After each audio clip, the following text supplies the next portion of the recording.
folks, for our final talk to close us out, we're going to be diving into, so we went through mindset, okay? We went through visibility, and now we're going to be talking about leverage. How do you take all that when you're finally in this motion of doing the thing, and then you're turning it into a sustainable business, something that you can do long term? And again, I don't think there's anyone better to talk about this than the wonderful Gabrielle Judge, also known as Miss Anti-Work, which is a very intriguing title. Y'all, this is our final talk, all right? Another 10, 15 minutes, I promise, and then we're going to wrap. Well, we're going to do one more thing at the end that's going to be fun, and then we're going to wrap. But I think this is going to be really great in bringing everything together. You've been such a phenomenal audience. I appreciate it. Thank you so much. This community means everything. So let's give a huge, warm welcome to the wonderful Gabrielle Judge. Here you go, here you go. Okay. Hi, everyone. Thanks for having me. Woo!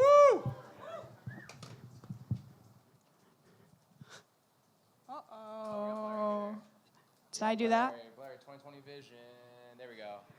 Okay, perfect. So today, we're going to talk about how to turn your attention into leverage.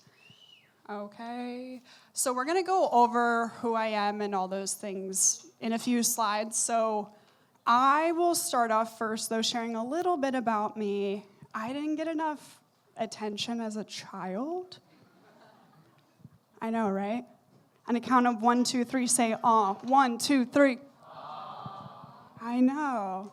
And there's probably a lot of you here that may share that same sentiment. Now, if you were conditionally loved as a child and all the things and you can't relate, that's totally fine. In fact, you have self-esteem. You're like 10 steps ahead of me.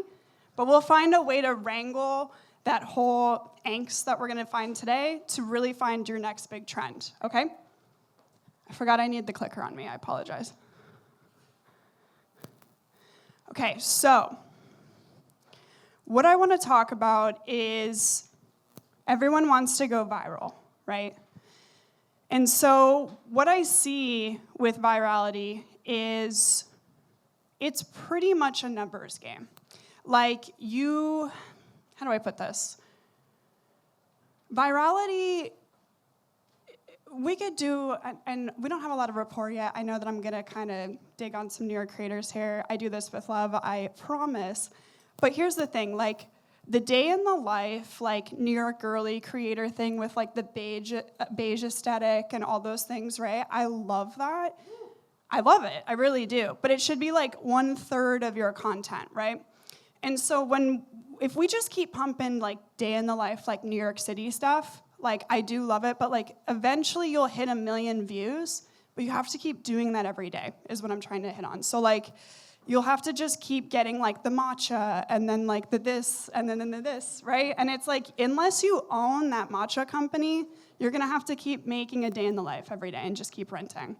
So we can get 1 million views eventually one day doing something over and over and over again. Like if you posted every day for 18 months, we would eventually get to 1 million views. What I'm trying to get at is like it doesn't guarantee leverage, stability, or opportunity, okay? So how I like to phrase this is like, don't chase the trends, because 99% of creators are doing that. You have to become the trend, okay? Let's look at these people. Lots of trends here, okay? So this is, we gotta think about like, this is all like a different zeitgeist, right, that these people have created for themselves. Who's this? What do you think of immediately? Okay. Okay, boomer. I don't know who coined that, but like, okay, boomer, YOLO, right? You guys kind of understand that. Paris Hilton.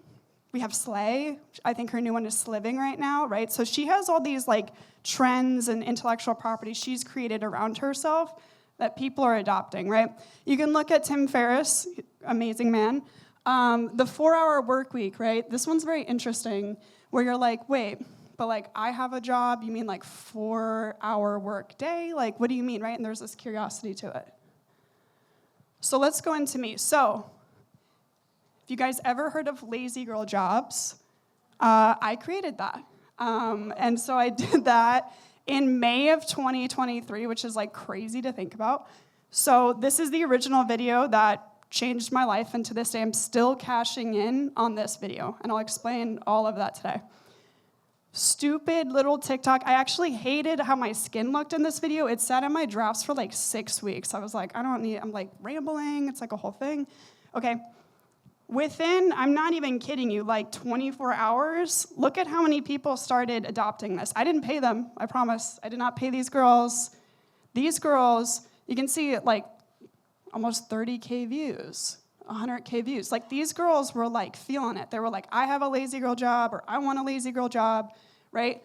So what I'm getting at is you want to be able to become the trend, right? So when you own it, right, people are going to start using the hashtag of lazy girl job, which feeds into your video.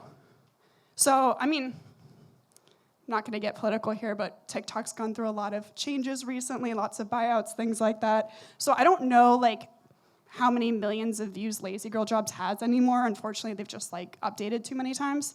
So unfortunately, I don't have like numbers for you right now, but it used to be like tens of millions of views. Let's go over like why it worked together. So, it named a real feeling. Let's think about 2023, okay? There was like girl dinner, what else was there? Girl math, lazy girl hair ideas, lazy girl workouts, right? And I was like, lazy girl jobs, hello, duh. So it named a real feeling at that time, right? So this was like 2023, people were coming out of the Great Resignation, companies were starting to pull back financially a little bit, so we're kind of at this like existential dread in the beginning. So it was naming something so big, right, where people are like, wait, I'm starting to kind of understand my job, like, kind of cares about me, kind of doesn't. I should probably reevaluate this, right, all these things. It started naming a real feeling in 3 words, right? It was like really catchy. It flipped a loaded word. I said lazy girl and job together. That's crazy. That's actually crazy. Lazy in general in the workplace is considered like an insult, right? So people are very afraid of being called lazy. You don't want to be perceived as lazy, things like that. But I was like owning it with my face, fresh out of corporate America. Pretty crazy. It created its own ecosystem like I showed you in that other slide, right? So an example is like people started seeing themselves in the thing, right? So that's obviously the idea of the trend. And it kind of, like, it became like a zeitgeist or its own, like, vocabulary, if that makes sense. So, like, to this day, like, lazy girl jobs is in the Urban Dictionary, things like that. And it's really cool to be able to, like, solidify something that you've done. What that amassed into, and, like, we'll stop talking about me after this. We'll talk about how you can do this. What this amassed into is pretty much all of this, which is crazy. So now I still get to create content, which is super exciting. I'm very grateful for that. And I talk about, career autonomy. I do like the idea of work-life balance, but I think we're kind of starting to realize like there's a little bit more maybe that we're desiring. So it's like, how can we own our careers? And with that, I don't know, I amassed like tens of thousands of media mentions. It was crazy, and I was 0 publicists. All because of just lazy girl jobs, right? So like being able to create the trend is really, really, really important. Scaled to 7-figure brand in 2 years, which is crazy. I forget about that all the time. All from these things, but again, they come from lazy girl jobs. It doesn't come from like the constant, like, I'm gonna keep posting day in the life.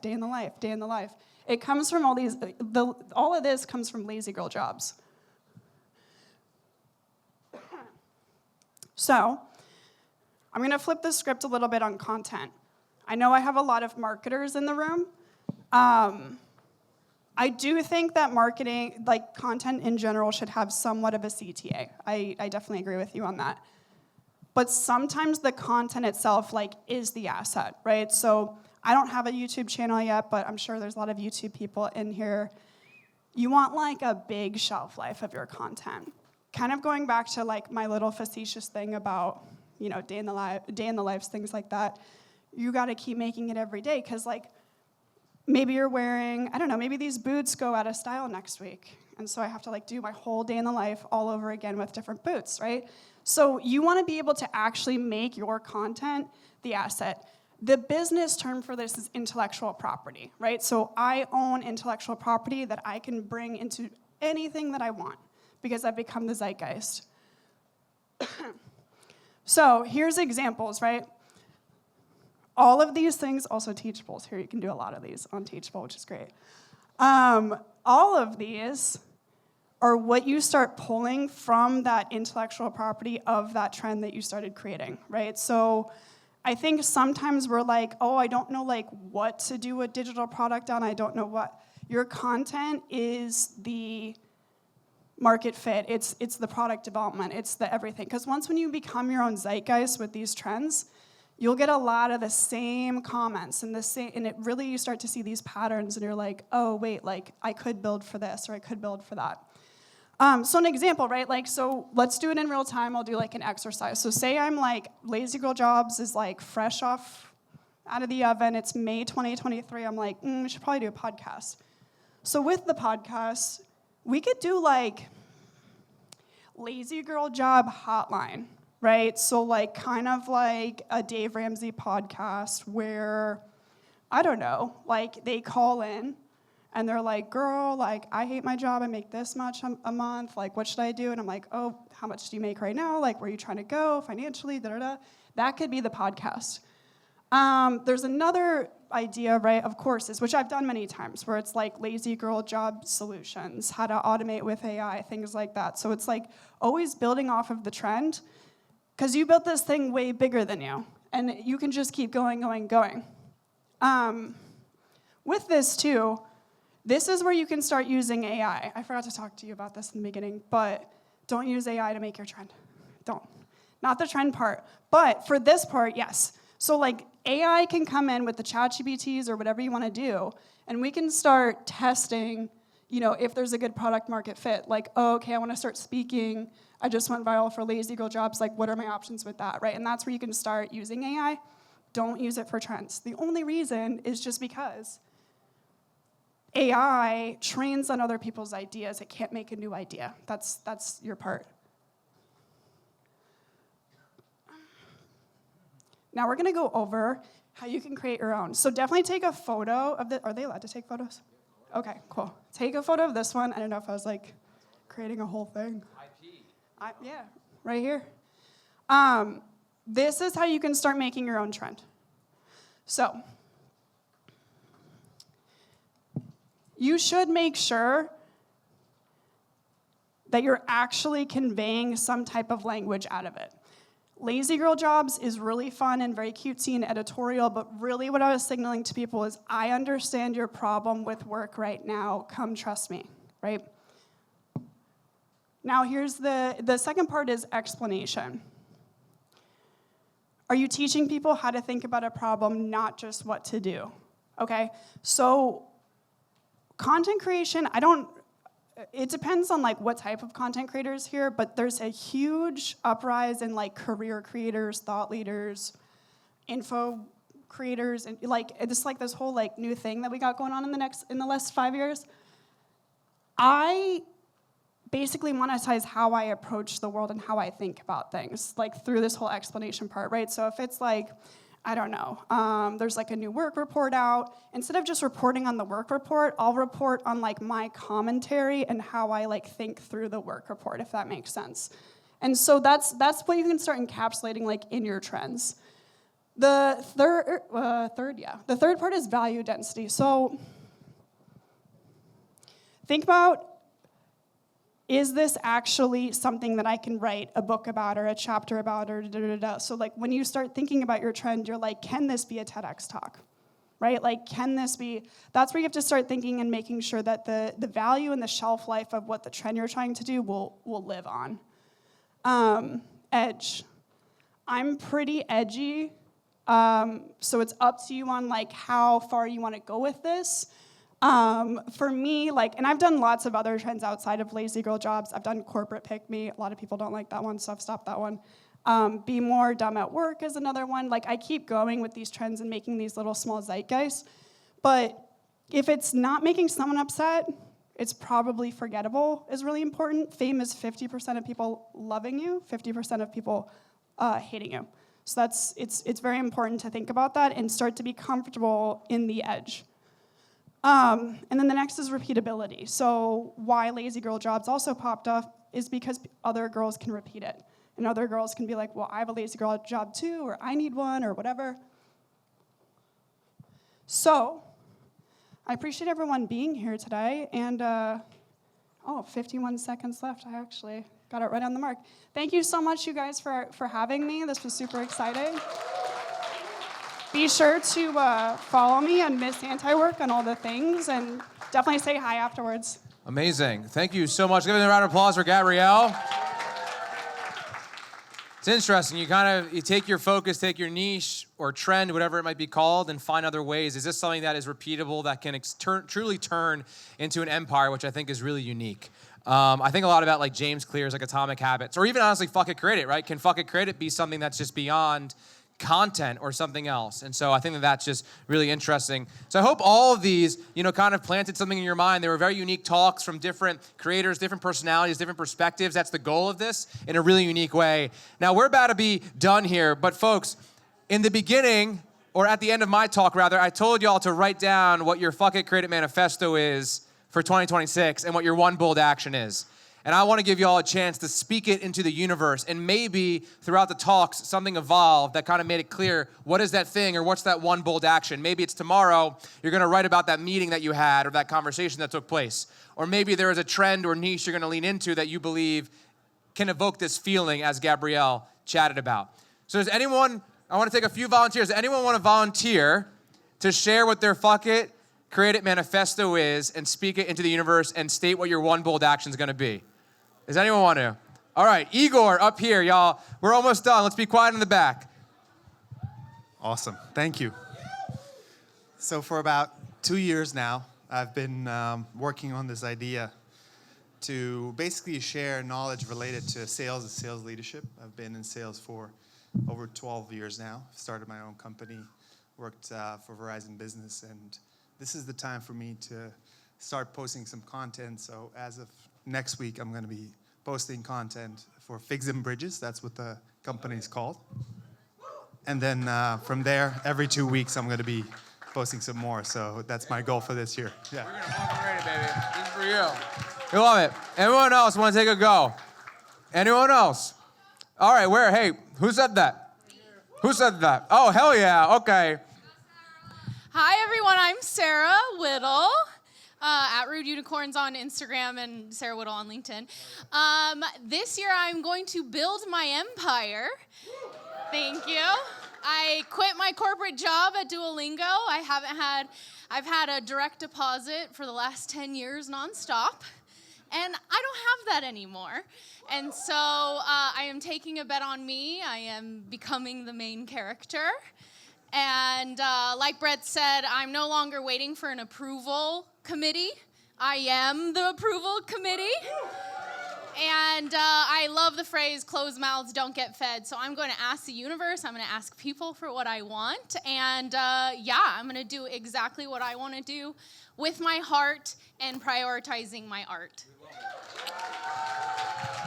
Because, hold on a sec, Sarah. Sarah, you get yourself a fucking created hat. Yeah. Hell yeah, there you go, fuck yeah. Because, Sarah, why not, right? Why not? There we go. Anyone else want to come up? Okay. Oh, you're going to stay here. You don't need to hop over. Hi, everyone. My name is Mimi. Hi. We came from Connecticut, so, we love Brett. We love Brett. So I'm going to become a 9-figure earning creatorpreneur. That's my ultimate goal. And first, I'm going to build the creator economy in Connecticut. And I just hosted my first creator brunch. Woo!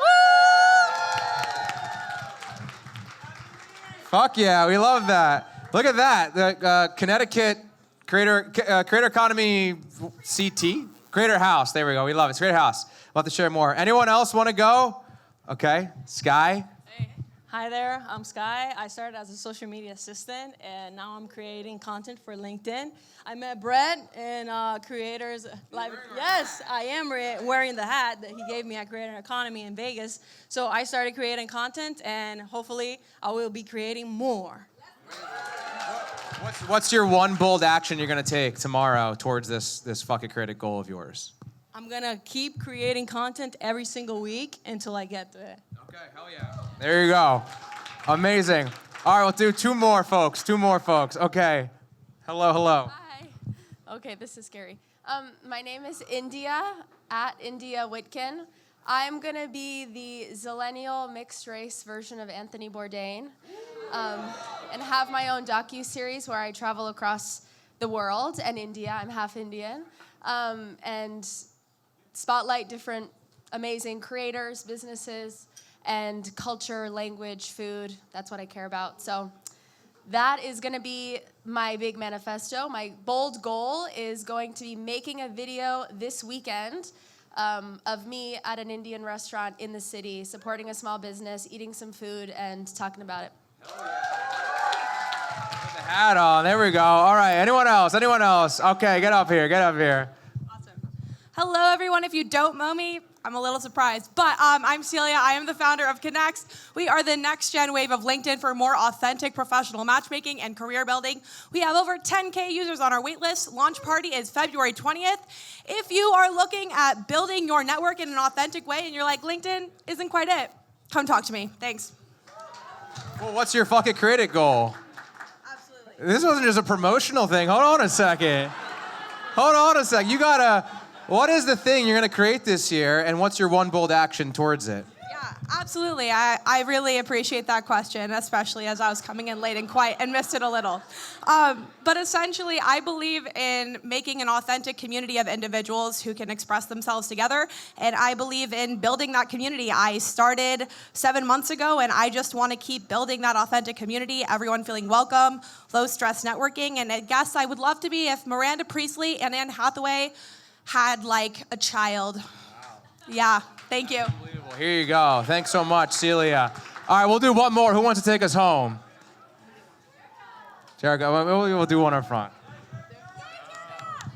Hi, everyone. My name is Jerica. I am building Greenlight Yourself. It's like a mixture of the Hollywood industry meets the creator economy. And I aspire to be like Gary Vee, but like the queer, fine, black, thick version. So, thank you. Oh, my one bold action. To post more content and get on YouTube long term. Yeah.